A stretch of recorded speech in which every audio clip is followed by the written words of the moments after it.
Today I was up very early and I was in that room where the golden records, and I saw all of them. I was like, wow, all these big names. So this is really amazing that you played with them, toured with them, played on all these records. It was Yeah. like, whoo, and we are here.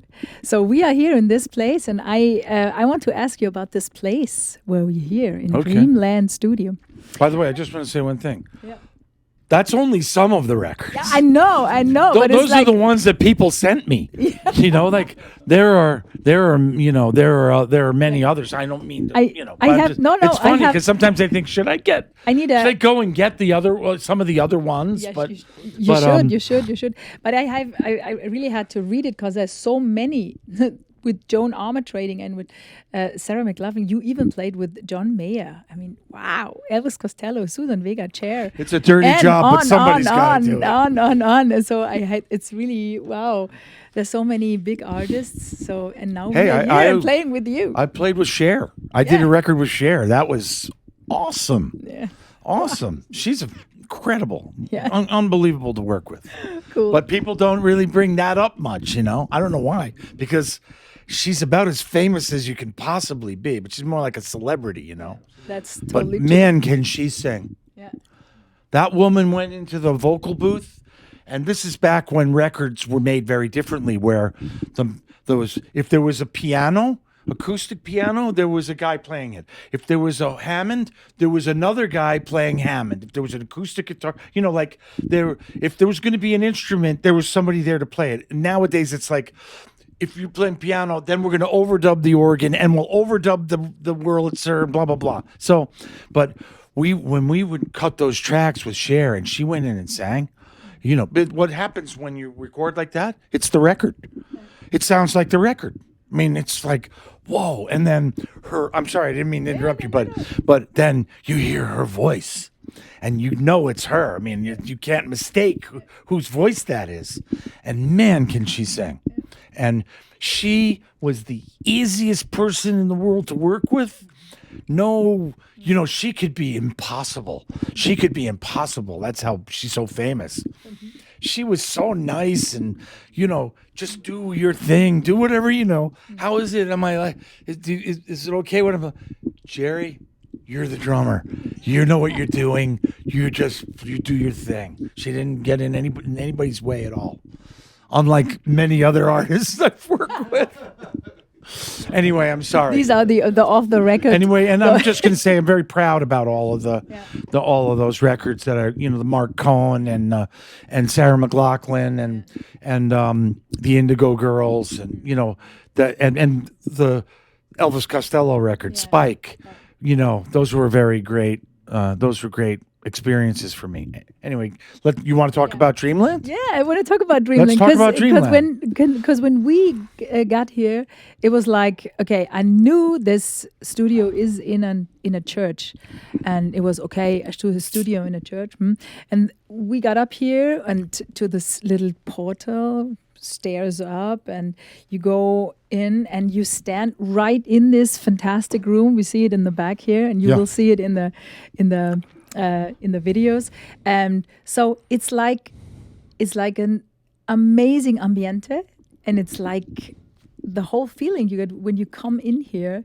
And for me as a singer, or I think for every musician, when you have a good feeling to a place where you record and where you can create your music, then it's very special. And when you come in here, I mean, this is incredible. This is totally inspiring.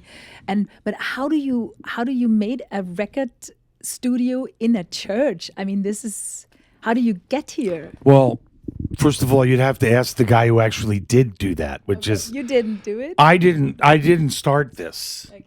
I was crazy enough to inherit this to some degree. But my friend Joel Bluestein, it was his vision and dream to build a recording studio or residential studio here in the area. And there was a very famous studio in Woodstock called Bearsville, which is where we did the Cher record. And the many records, many records were done there. The Stones were, all kinds of people worked there. But that and then so Joel, he bought this property. I mean, probably in the mid '80s. I don't know. Was it? Do you have any idea when it was actually when it first start when he first started it? Was it? Because I didn't move up here until '86. Yeah, because he had a studio in his house or something, and then he bought this place. But this was his vision, and it's an incredible environment to work in, and it was a great business at the time. It was very good. Lots of bands made records here. I can only ever remember like the B-52s, Love Shack, and 10,000 Maniacs. But there's many other artists, big artists that came in. This is before me. I've worked here. I came in and did recording here, but I wasn't running it. Then in the early 2000s, like the digitizing of music, I think Napster, that whole thing, where some enterprising and very bright college students, probably at MIT, which is a big, important school here, figured out how to put music up on the internet and people don't have to pay for it. And that kind of destroyed the music business. So Joel closed this place down in the early 2000s. He just shut it down for like 7 years. It was just sitting here. Nobody was using it. And I talked him into letting me take it over, which he tried to discourage me from. He didn't think it was a good idea. He said, "Don't do it. It's bad idea." Jerry, you're my friend, Jerry. I like think it's a good idea because we are here now. It's a bad idea. You're not. It's not fun. But so Joel had this idea, and it's a beautiful space. It's funny what you're saying about when you enter a place, an environment, and it inspires you. In the old days when the technology was very different, studios you had to go to a recording studio, a recording studio, and not everybody had this in their spare bedroom. With the digital technology, what's happened is more and more people have studios like in their basements, they're not particularly quite as big and beautiful as Dreamland. And the thing I found about all the years that I recorded in big studios is, when you walk into a studio like this, and you're an artist, you feel like you're doing something that not everybody gets to do. Like I'm in a place and not everybody, it's like I sort of like refer to it as walking on the moon, There's only so many people have walked on the moon, It's special, and it makes you feel special, like you're doing something. And I think it elevates people's performances, and they're inspired, and they're it's like this is a play, this is a very special place where lots of great artists have made records. And it's not like you guys didn't come over to my house, but they all did. And I have a studio in my house, and and it's good. I mean, it's big, and it's but it's not Dreamland. I mean, it's in my basement. It's and so it doesn't have that feeling, quite the same feeling as this does here, but it's a lot cheaper. It is a lot cheaper than Dreamland. I mean, we've seen many studios in our professional life too. So, but this one is really so special. I think it's really special, and also with all this vintage instruments and everything, and that you have a nice kitchen there, and so many chill out areas, and the rooms upstairs where we stayed, and it's super. I mean, for a band to come here to record, I mean, is it possible to come here to rent this place? Of course. And that's what we do. That's what the studio's here for. Okay. We have lots of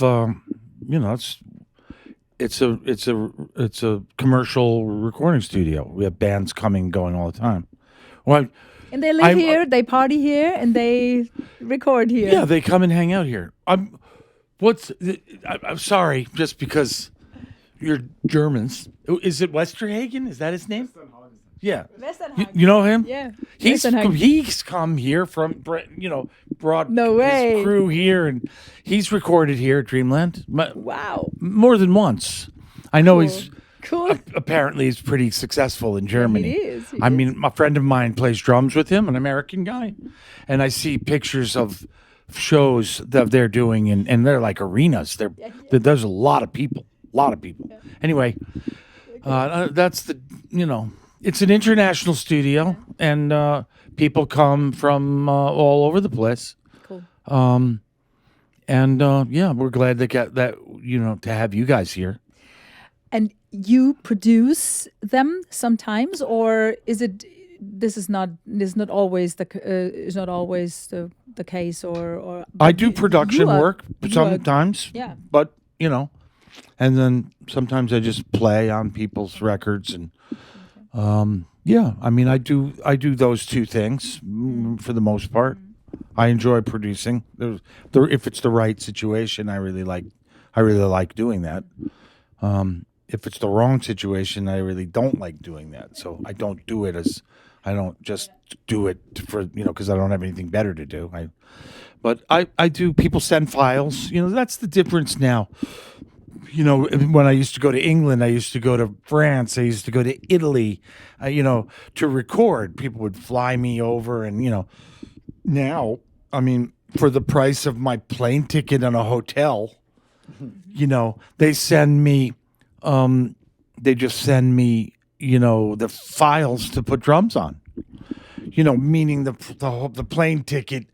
And, it costs them a lot less money than it would cost to have me come over and spend. And back then it was more like a week, 10 days, 2 weeks, and now it's like 3 days. They send me files, and I put drums on pre-recorded songs pretty quickly and send them back. I don't get to travel as much anymore. Yeah. So, Jerry, would you walk us around a little?